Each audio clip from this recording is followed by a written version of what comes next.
क्या आपको भी कभी ऐसा लगता है कि दुनिया आपकी कद्र नहीं करती? क्या लोग आपको सस्ता समझते हैं? अगर हां, तो ये 2 मिनट की कहानी आपकी जिंदगी और आपकी कीमत दोनों बदल देगी। मोहन अपने जीवन से बहुत निराश था। उसे लगता था कि वो किसी काम का नहीं है और कोई उसकी इज्जत नहीं करता।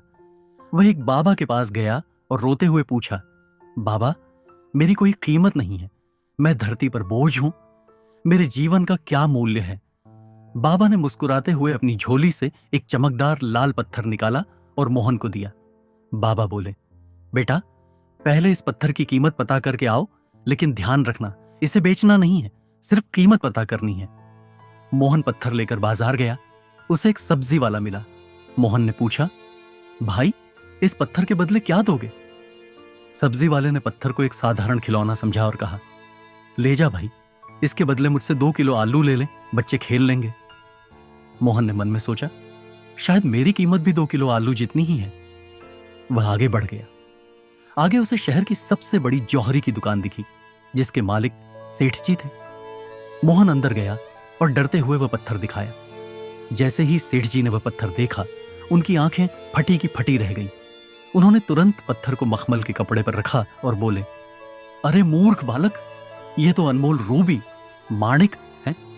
अगर मैं अपनी पूरी दुकान और दौलत भी बेच दूं, तो भी इसकी कीमत नहीं चुका सकता। यह अरबों रुपये का है।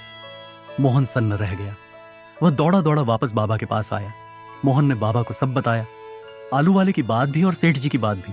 उसने पूछा, बाबा, अब बताइए, मेरी असली कीमत क्या है?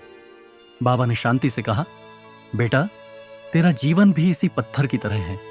सब्जी वाले, दुनिया के साधारण लोग ने तुम्हारी कीमत 2 किलो आलू लगाई, क्योंकि उसकी समझ उतनी ही थी। लेकिन जौहरी, समझदार लोग ने तुम्हें अनमोल बताया, क्योंकि उससे असली हीरे की पहचान थी। बाबा ने मोहन के सिर पर हाथ रखा और कहा, तुम्हारी कीमत इससे तय नहीं होती कि तुम क्या हो, बल्कि इससे तय होती है कि तुम किन लोगों के बीच बैठे हो। अगर तुम खुद को कम आंकने वाले लोगों के बीच रहोगे, तो 2 कौड़ी के बन जाओगे। अपनी संगत बदलो, अपनी कीमत खुद बढ़ जाएगी। कहानी की सीख, अपने आप को कभी सस्ता मत समझो। हो सकता है आप अभी गलत जगह पर हों, जहां लोग आपकी कद्र, वैल्यू नहीं जानते। सही जगह और सही लोगों को तलाशो। आप अनमोल हैं।